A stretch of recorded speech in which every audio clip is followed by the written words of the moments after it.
I begged my husband to come support me during chemo. When he finally did, he brought a woman I'd never seen before.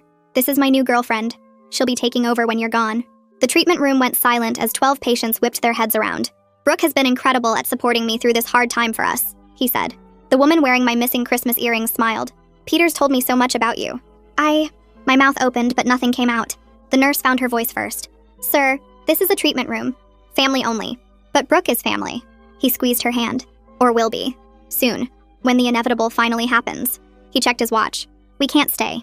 Brooke has a showing at 2. Just wanted you two to meet. They left before I could form words. Before I could ask why.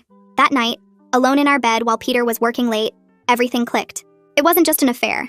You see, Brooke was the realtor from his office that he'd mentioned months ago. Her husband was deployed overseas, and Brooke was looking for an apartment for when her husband came back.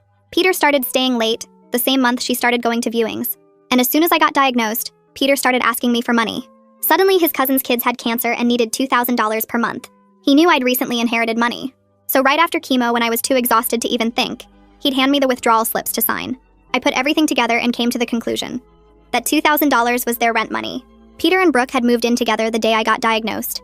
2 days later, I was back in the treatment chair when a man in an ironed suit arrived. Brooke Mitchell? He asked coldly. That's me. He put a stack of papers into my hand. Your husband is petitioning for your medical power of attorney. I'm here on his behalf. I looked down at the papers. He's claiming my brain is too damaged to make my own medical decisions? My voice cracked. You know he'll stop my treatment and let me die? Why are you helping him? I asked, tears filling my eyes. The lawyer just shrugged. Just business, I guess. That's when my phone rang. It was Peter. What are you doing? My voice coming out through choked sobs. You and Brooke? You're dying anyway. He cut me off.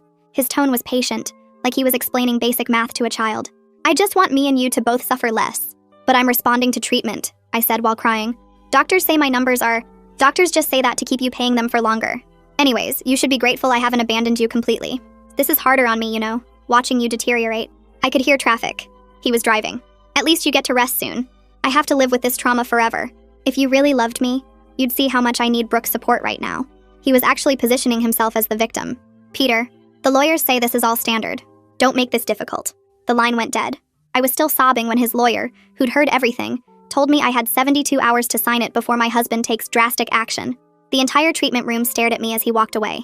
Some faces had pity, some pure shock. That's when I decided to give my husband what he wants. He got his papers back exactly 72 hours later. He got medical power of attorney, exactly what he wanted. Except there was one thing. The power of attorney was for dental decisions only. And since my teeth weren't getting treated, this was practically worthless.